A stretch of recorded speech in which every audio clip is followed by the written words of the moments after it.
Afternoon, everyone, and welcome to Café con Tampa Online. Today we got a great speaker, and I'll let Del Acosta introduce him. Good afternoon, everybody, and again, welcome to Café con Tampa. Today, our speaker is Tampa artist Dean Mitchell. Dean was born in Pittsburgh, grew up in Quincy, Florida, attended Columbus College of Art and Design, and now lives and works in Tampa's Channelside district. His work is featured in major museums throughout the United States. Dean, when did you realize that you wanted to have a creative career and ultimately study art? Actually, I had a grandmother who got me a paint by number set. That's how I got it. And I've always loved to draw and paint. And so I decided to make a career out of it. But my mother, who was the first of my grandmother's 4 children to get an education, said I could not possibly make a living as a black man selling pictures in America. So that's really how I got interested in it. Hey, Dean, I just have to tell this story. I was in St. Augustine a year ago, and I went to an art gallery, and I saw these paintings, and I thought, sometimes in a tourist town, the paintings are kind of kitschy. But I went in this gallery, and they had really nice artwork. And I saw these certain paintings of like prairies, and I was blown away by them. And I asked the curator, I said, this artist should be in a museum. Why is this art not in the museum? And they said, this artist is in museums all over the world. And I said, well, who is the artist and where is he or she located? And the curator said, Tampa. And I was blown away. And I called Dean, and he participated in the Mayor's Forum of the Arts last year that Mayor Castor put on, and has participated in a lot of things. But he happens to be an artist who's known all over the country, all over the world. And we are lucky that he's here. He's one of the hidden gems of our area. And so he's agreed to come on today, and we so appreciate it. Tell us some more about your career, if you don't mind. Well, I grew up in Quincy, Florida, and I actually had a high school teacher who got us interested in entering art competitions. And really, this is how I got known as a painter, was through entering at first local competitions and then more national competitions. Because I grew up. So, when you grow up poor and you're going into something like fine art, which I knew very little about, these shows gave me a platform in which I could enter the art world, without certain prejudices. So it just kind of gave me a window into the art world, a world that I knew very little about. And so I liked the competitions because when I graduated from high school and I attended the Columbus College of Art and Design, the issue of race kept coming up in regards to artists of color being accepted into the fine art world.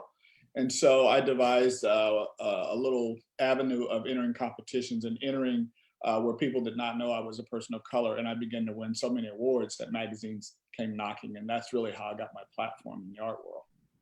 And this being June and graduation season, we have a lot of young people hopefully listening. What would you tell a young person today, either graduating from high school or in college and undecided about a career, but they have this creative bent? And I think a lot of parents tell their children, you can make a career or a living being in fine arts. Well, I think, as far as my career goes, I had a great love for it. And I had a community who actually supported me initially. One of my first few contests that I entered was in Panama City, Florida.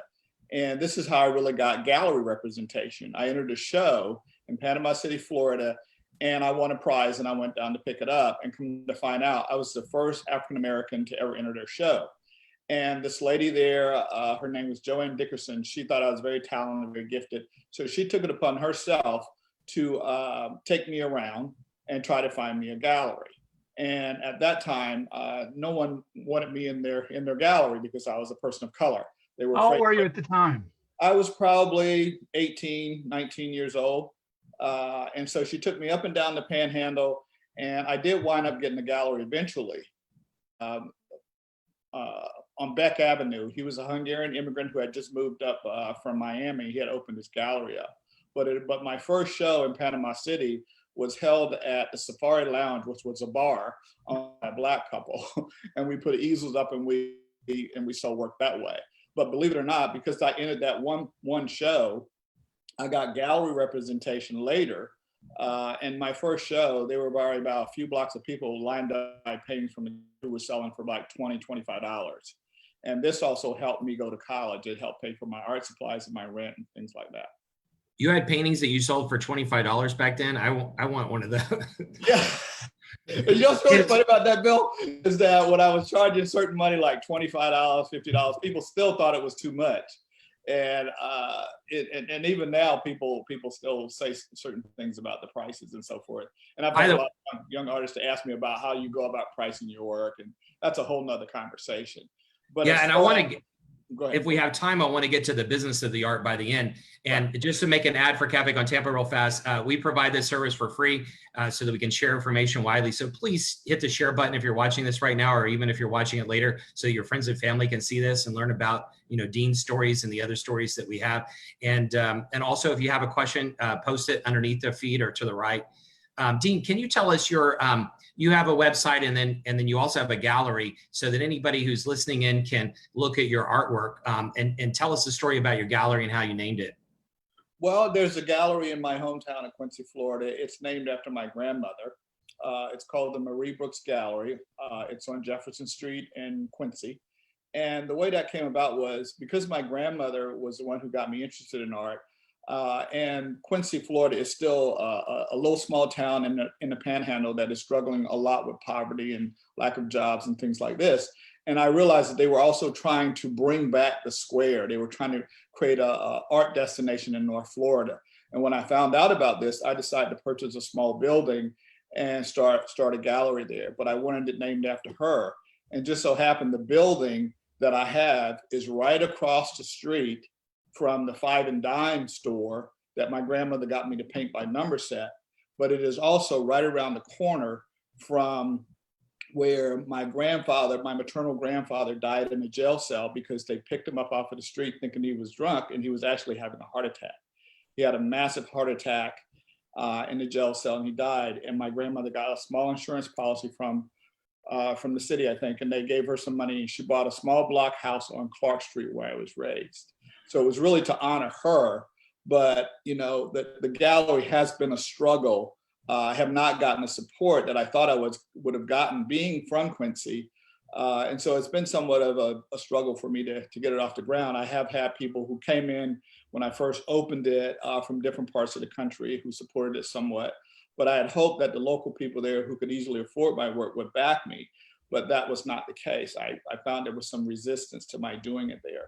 Not all the community feels that way, but so I'm looking at now possibly relocating it to the Tampa Bay area. That's something that I'm talking to my wife about, and we're discussing it. But and if you want to buy his works online, you go through the gallery. Let me ask you. You wanted to talk in particular. There's a lot of issues regarding race in the community nationally and worldwide right now, and you wanted to share a little bit of your story, and you did start with it. But tell us, after the Panhandle, I think you went to New York and then you went to Kansas, and the story is fascinating. So I will let you tell it. Well, actually, I went to school in Columbus, Ohio, and my first job was I was an illustrator at Hallmark Cards, and it was really interesting. After about 3 months or 6 months of working there, they give you an interview, and they ask you if you're going to make a career out of it and so forth. And I remember having an interview with the vice president of Hallmark Cards, at least in the creative service division. His name was George Parker, I believe, George Parker. And he asked me if I was going to make a career out of it. And I said, do you want my honest answer? He said, yes. I said, I have no intentions of making a career here at Hallmark Cards, because he said, well, why not? I said, because I don't see any people of color in any positions of power here. So that tells me I don't really have, I don't see anywhere I can move at Hallmark Cards. But while I am here, I'll give you the best of my abilities. Now, while I was there, I was also entering a lot of competitions, a lot of national, international competitions. And as I began to win the awards and so forth and start getting real recognition, there was a lot of petty jealousy, a lot of envy, and this kind of stuff started creeping into it. And so I ended up getting fired. And I wound up on a little small apartment on Armour Boulevard, broke, no money, just had my first automobile, my car was getting the windows broken out every time I rolled them up. So I left my windows rolled down. But I began to enter a lot of shows and a lot of competitions. I got my first gallery representation there in the Kansas City area. And I was the first artist of color that they represented. First show, I made about $700 after about 6 or 7 months work. And then when I raised prices slightly, no one would buy anything. And so I had to figure out a new way to figure out how to enter the art world. And I kept hearing race kept coming up over and over and over. And so that's when I started entering competitions anonymously, winning award after award, but never showing up to pick up the prize because I did not want my race to interfere with the process. I wanted it to be based solely on the work. And just so happened, I was winning so many awards that magazines came knocking. And that's really how I really got started. I got my first, one of my first articles in American Arts Magazine was in 1987. And I got my first museum show was in a little small town called Poplar Bluff, Missouri. I'd never heard of it. And I was so thrilled about this. I told the girl I was going on at the time, her father, about this. And he asked me, he said, a museum. He said, where at? And I told him Poplar Bluff, Missouri. And he said, boy, you can't go to Poplar Bluff, Missouri having no show. That's Klan territory. And I said, Mr. Franklin, I don't care where it is. I'm gonna go. I'm gonna have that show. So they didn't have enough money. Usually with these shows, they don't have enough money to budget things. So I drove the work down there and back, and they bought it. And the museum bought a couple of paintings. So I've had a lot of interesting breaks and people helping me along the way too. So one of the stories, and I'll let you tell it in your words instead of mine, but you at some point you went to New York and you were talking about how you went to quote unquote black galleries. And there's a story that you sent from the New York Times. People should look up about that too, and how COVID is affecting it. But you said you went to quote unquote black galleries, and then you went to quote unquote white galleries. And tell us the experience you had, please. Well, the thing about New York was the show that you're talking about was called Black Romantic. It was held at the Studio Museum in Harlem. It was put together by Larry Sims and Thelma Golden. And it was supposed to deal with African-American figurative works done by African-American artists. But apparently there was a angle to this exhibition which I wasn't sure what the angle was going to be. But the angle was that a lot of the work that was being done within the core of the African-American community, some of these curators looked at it as kitsch, unsophisticated type of work. And so when I was in New Orleans at this time, I was at the height of my career. I was selling like crazy. I had a gallery on Royal Street that I could barely even feed enough work to. And so this particular curator, Thelma Golden, was interested in me being in the show. And initially I said no. And so finally I said yes. And so my mother lived in East Orange. We went up to the opening and so forth. And when I walked through the door, a couple walked up to me, two people walked up to me, a white gentleman and a white woman. They said, "Are you Dean Mitchell?" And I said, "Yes." He said, "Well, where are you from?" I said, "Kansas City." She said, "Kansas City." She says, "Do you know Michael Kimmelman?" I said, "No, I don't know who he is." She said, "Well, he's the main critic for the New York Times art section for the New York Times. He just loves your work. He thinks you're really, really, really talented." And so then I look up and I have my books there. None of my books sold. I self-published my first book. And the next day, the New York Times came out, their Friday edition came out. And my mother's phone was ringing off the hook because I had a lot of friends at that time in New York. I'd met a lot of celebrities, a lot of people I'd known over the years. And so this article comes out, and I had no idea to the degree of the article. Well, it had a reproduction of my painting titled Socrates. It was from the very, very top of the New York Times to the very bottom of the New York Times, calling me a very virtual modern day Vermeer, how I dignified ordinary Black people. He just went on and on about my work, and then he went into describing the show. But the bottom line of it is, with all that recognition, not a single museum called, not a single gallery, nobody called me, other than the Library of Congress saying that I had made history, that my work was one of the largest reproductions in the history of New York Times. That's the only reason how I found out. And at that time, I don't know if the Black figure was that popular in terms of realism as it is now. And so that was in 2002. But that was really, really fascinating because I think the particular show at that time, I don't think it kind of panned out the way the curator had had planned it. And so when I got most of the recognition, I think that was kind of unusual for an outsider like me from Kansas City. In fact, the lady that walked up to me said, "You must get out of Kansas City." She said, "It does not ring culture. You need to be in New York. In order to truly get recognized in the fine art world, you need to be in New York. If you don't want to be in New York, Paris, somewhere, but Kansas City does not ring culture." And I thought, wow, this is really, really interesting. And what I noticed a lot of times with the New York Times or all these big publications or big grants, or a lot of the artists are from the Northeast. A lot of the artists are from the Northeast. It's very, very fascinating how I do believe that where you live and where you go to school, when you're poor, all that plays into this narrative in terms of who they will select, who they will recognize. All that plays into it. People tell you that it doesn't, but believe me, the writing's as clear as day on the wall. And these are the discussions I think need to be had. Just another ad for anybody watching, please share with your friends so that they can see this and enjoy it too. And if you have any questions, post underneath or to the right.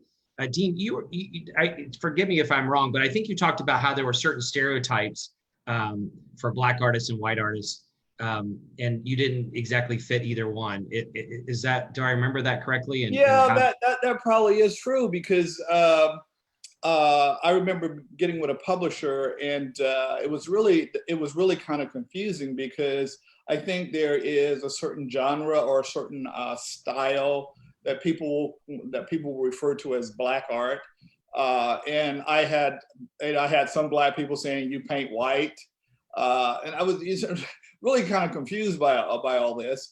And so I know I work in the genre of realism. And so, in fact, when I was having my shows in New Orleans, I had a couple of much older Black artists who would show up at my shows, and they said, "Well, how did you get the gallery to take this type of work? I love doing this type of work, but they won't take my work. How did you get them to take your work?" I said, "Well, the owner saw me in magazines." It was a long process, but I found out that also too, with the so-called art world, there is a certain layer of politics in terms of if your work is very political and if it addresses issues of race and things like this. Some of my work does cross over into that, but I do landscape, I do still lifes, and I do different types of things because I feel like I'm a full human being. I should be allowed to do anything I want in terms of expressing myself as a full human being, as a painter. But there's some artists who strictly stick with a kind of political commentary for their work. And that seems to be mostly what the museums are even interested in for the most part. And I didn't quite fit into this nice package of being the Black artist. I am an American artist, I am Black, and I have chosen to express myself fully on whether it's abstraction, whether it's realism, whether it's a still life or landscape. I refuse to be put in a box. I just refuse to be put in some kind of box, in some kind of category. I think that makes things very, very limiting for you. One question we've got from the floor. Why did you choose to live in Tampa? Well, I'm from Florida, number one, and I've always wanted to come back to Tampa. But at the time that I was looking for more like a loft type thing, and they weren't doing that at the time I was looking initially. And I also have relatives here, so I wanted to move back to Florida because after the New York, I'll tell you this, after the New York Times had hit, I had been in Kansas City for a number of years. I had got a billionaire collector by the name of Crosby Kemper who was buying my work. He started his own museum. He was a very, very well-read man who was totally consumed with the fine art world and fine arts. And after the New York Times hit, and the philanthropic community in Kansas City did not get behind me after that kind of rave review in the New York Times, I said, Dean, you're not from Kansas City. It doesn't appear they're going to really embrace you. You're really from Florida. Maybe you need to move back home. And maybe you'll find the right patrons, the right people who are willing to push you forward to help you. Because I have taken this as far as I could as an individual on my own as a painter. But in the fine art world, you need serious patrons. You need people on the ground floor, in the boardrooms, recommending you, because that's how things get done. There's only so much I can do being poor and not having the resources or the connections. I've done everything I could possibly do. And at the same time, also trying to open doors, trying to be a role model, because the minute people see that you're successful as a minority, they call you in, they want you to be this role model, they want you to talk to the kids who are troubled, that, you know, and at the same time, I still gotta build my career. I still have to paint. I still have professional galleries that I have to deal with, and all kinds of things that go on. What a lot of people of color don't know what goes on and what it takes to make a living at this. It's not as simple as people think. It's not as simple as just painting paintings and sticking them up on the wall. It's not quite that simple. Del, do you have a question? Well, in our headline, it was entitled "From Quincy to the White House." Kind of give us a little bit about your White House experience. Well, I have been to the White House 3 times actually, but Congratulations. Yeah, but the last time was really based on my work and efforts. I had entered a show at the National Portrait Gallery, and they had over 2,000 entries, and they only selected 43 artists. I was one of the 43 artists that they had selected, strictly about portraiture. And they were not familiar with me, and they wanted to do something about me, a blog about my work, and could I send them 15 to 20 samples of my work, all portraiture. So I sent them about 15 samples of my work, and I got a call from the curator. Her name was Dorothy Moss. She said, "Dean, this is Dorothy Moss," and she said, "We would like to include you in our slide bank."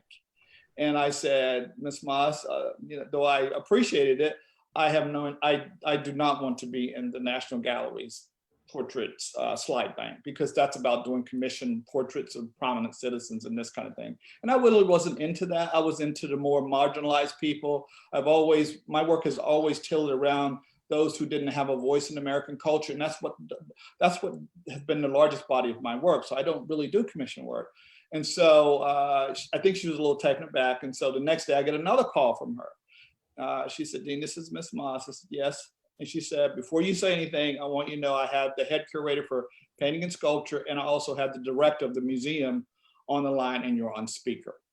And then he chimes in and said, "Mr. Mitchell, we have a proposition for you." And I said, "Well, what is that proposition?" He said, "We at the National Portrait Gallery would like to recommend you to paint the First Lady, Michelle Obama, and the President, Barack Obama, for the National Portrait Gallery. Are you even interested?" And so I was so shocked, I didn't exactly know how to answer it.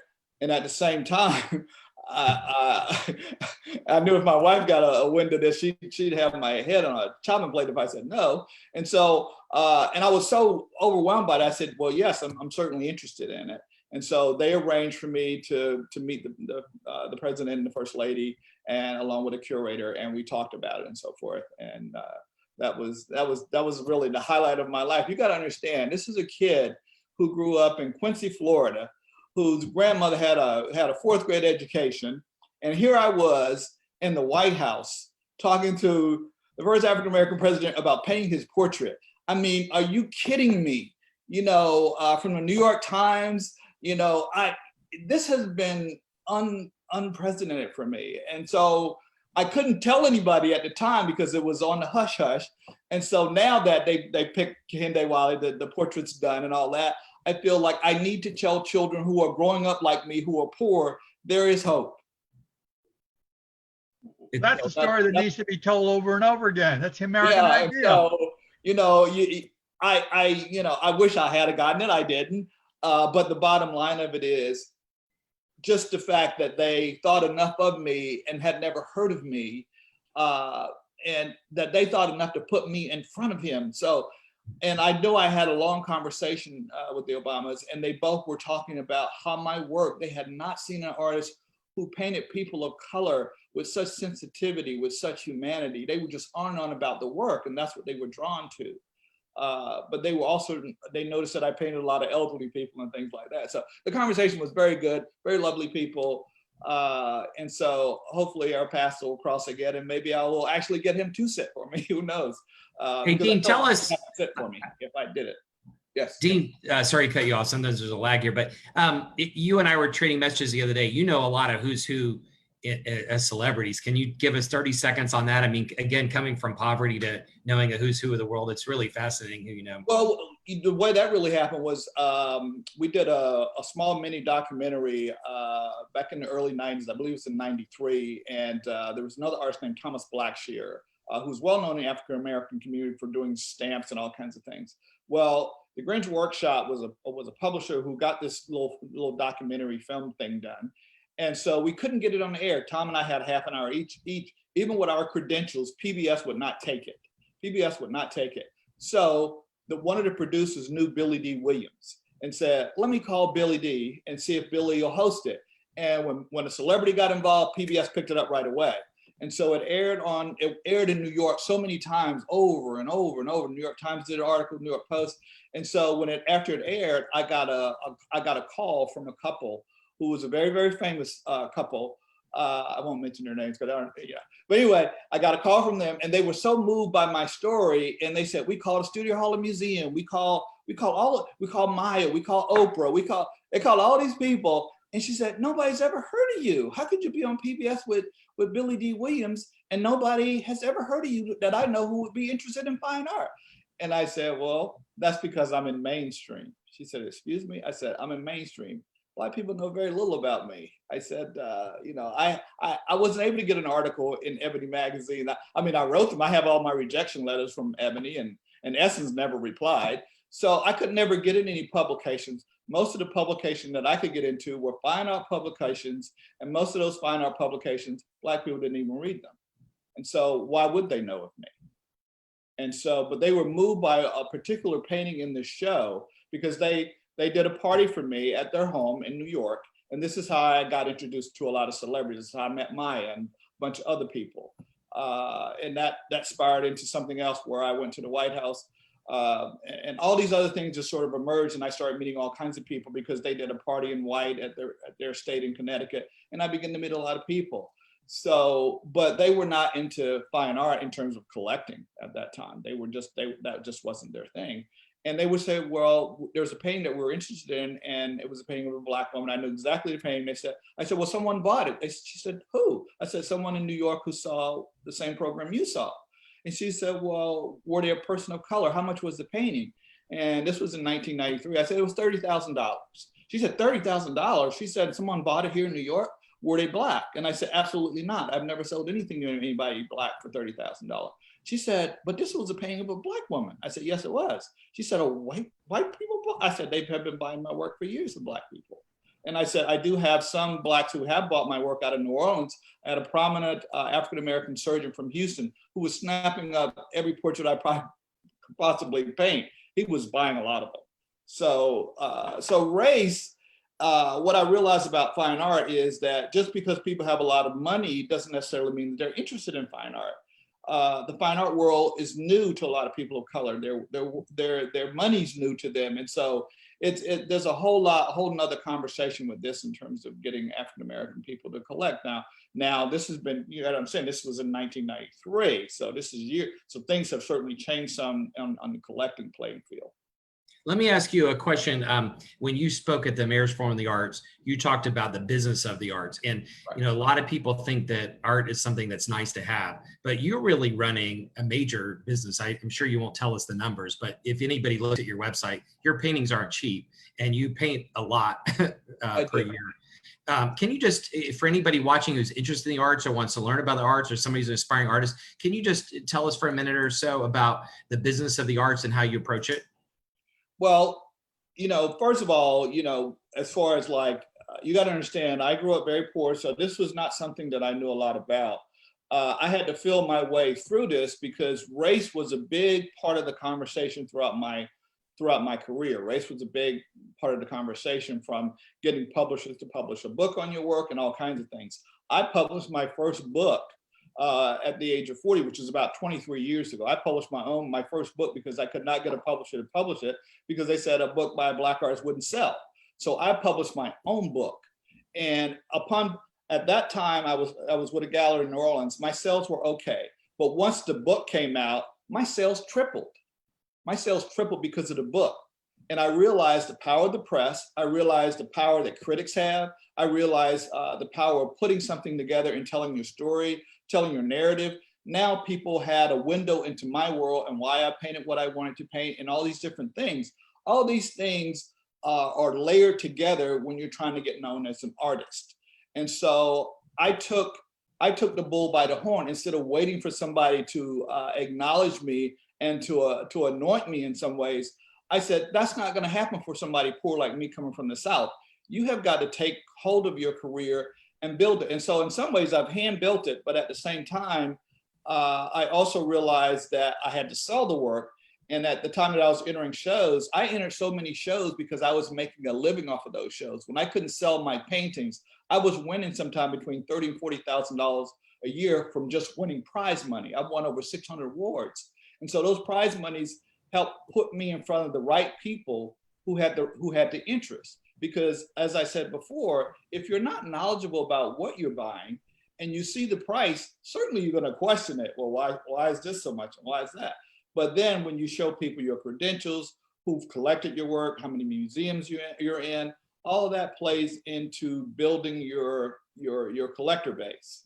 And so it is a business. I ran it that way. I got interested in watercolors when I was in college, mainly out of curiosity, but also out of the fact that if I could master it and I could produce, I could probably have a different price point for people in which they could enter, because watercolors I could not command that a lot for my watercolors, but it could help me build a financial base. Because if I was very prolific, I can get a lot on the market, I can make them reasonable, and I began to build my financial base. But once I got known and I started getting more known, I could not even keep enough watercolors. People were buying them as fast as I could paint them out of New Orleans. And it wasn't just in the United States, Paris, Switzerland, Germany, China. People were buying my work because I was in an international market.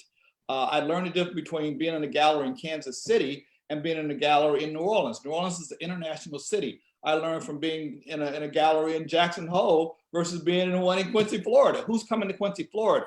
You see what I'm saying? So you have to realize when you're an artist, you have to place that work in front of the right audience, the people who are interested in it, the people who have a discerning eye for it, and have a motivation to collect and buy. What are you working on at this time, and where can we see your work today? Well, you can certainly see it. You can see it in St. Augustine at Cutter & Carter. You can see it at Marie Brooks Gallery in Quincy whenever it opens back up. You can see it in Jackson Hole. I have galleries that are kind of strategically. I have one up in the Hamptons in New York that's now picked my work up. There, you can go to my website and you can see all the different galleries that handle my work. So, and initially what people have to understand as a person of color, when I was coming up, there wasn't that much of a collector base within the African-American community. And so I threw what I call a wide net. I did not exclude from any community. Whatever community that would show my work, I would show it regardless of who it was. And a lot of times I would not sell within the African-American community, but I still showed there. But most of the time when I would sell, it would be in the white community, because it seems, as my mother said, Black people do not have the disposable income to buy works of art. And so upon my mother drilling that in my head, I realized that I had to throw a wide net in the white community and hope that I could maybe make some sales amongst people who would be sensitive, who would care about what I was doing as a young man, and saw somebody who was trying to build a future for himself. And I found support. Dean, one last question about the business, and we're over time. We're going to have to cut a minute, but unfortunately I could talk to you forever. I think any of us would love to hear this. There are a lot of artists I've met that are selling in the $200, $500, $1,000 range for their paintings. And anybody who looks at your website says that you sell for a lot more than that. How can an artist make a jump from that beginning stage to find the more serious buyers who will pay more? And how do they figure out the pricing? Well, the pricing also depends on, you have to ask yourself, can I afford to keep this? Can I, how long can I allow it to sit on the market? Plus also too, as I said before, I built the financial base for myself. And as I built the financial base, I also moved the prices up slightly. So you have to be able to also afford, and you have to also gauge who's actually buying and are you really selling the work? You don't want to overflood the market. Also, you don't want to undersell your market, but you don't want to overprice your work and then no one buys it. Then you're stuck with all your work, because once your prices are there, it's hard to backslide. So you have to be very careful how you do that. But also too, I've gotten a lot of breaks and a lot of things that were around that are no longer around, so it's very, very tough because everybody's road is a little bit differently. I got a lot of invitations from museums, small museums who didn't have budgets, but it helped me build my career. I've had a lot of reviews by critics who actually came in to look at the work. And sometimes if your work is not of a certain quality, critics won't even bother to come in. If they think it's kitsch, or if it's not interesting or provocative enough, they won't even come by and review it. So there's a lot of things that go into how you build a career and how you sell your work. There's some of my work that is very uncomfortable, very disturbing, and that's on purpose. There's some bodies of work that I enjoy doing, but it has more of a neutral collector base. And then there are other works that are a lot more edgy, that make social commentary about poverty, about race. There are different layers and complexities to a body of my work. And that's what's really nice. We have one more question from the floor, and then we'll cut to the last question and go. The question is, how is your work evolving, and what do you think is next? How's my work evolving? Actually, I was always told that my work had a heavy abstract quality to it by a junior high school teacher. And what I'm doing now is I'm looking around at social commentary. A lot of my work now is really more about social commentary. I think I've gotten past the ability to make something look like something and all that. So now, I've always wanted my work to have real purpose. I'm dabbling into people who have terminal illnesses. I've done paintings of people who have Alzheimer's. I've done paintings of people who have cancer, including my family members, trying to bring a larger conversation to things like that and poverty. I've done a series of Native American reservations, dealing with the repercussions of history and why these people are stuck on reservations. So there's a whole nother commentary that I'm moving into that's a little more challenging for the audience. What's the story of the painting behind you? Oh, that's a painting of my grandmother. I did it just prior to her death, and it's titled At Peace. She had both of her legs amputated in that particular image. And it's a painting of my grandmother. I have several of her that I've kept. Wow. Well, thank you so much for your time. We are so lucky to have you based in Tampa. And I hope that everyone watching will go to your websites and at least admire what you have and maybe buy something. But thank you so much for being on today. Thank you, Del. Thank you to our board members, PJ Somerville, who's our president, and Sandy Reeve and Barbara Deacon, who are a big help when we're meeting in person. I also want to do a shout out. Our youngest participant and viewer of Café con Tampa in person is a little girl named Veronica, who's been coming since she was a little tiny baby just born. And I just got a picture. She's watching right now. So hi to Veronica. And Dean, any final words or thoughts or websites you want to tell us about? Well, Marie Brooks Gallery in Quincy, Florida. As I said, I'm really trying to play a large role in helping them bring that square back and hopefully bring more investors there in that community, because poverty is a real heavy issue in our country. And if the pandemic hasn't revealed that, I don't know what else can. So I hope you'll support any artist that you know, if you love their work, support them, support the creative community, because it's an important part of our history. It's an important part of our humanity. The humanities are needed more now, more so than ever. All right, thank you so much, everybody. And Dean, we hope to have you back again soon to hear more of your stories. Take care.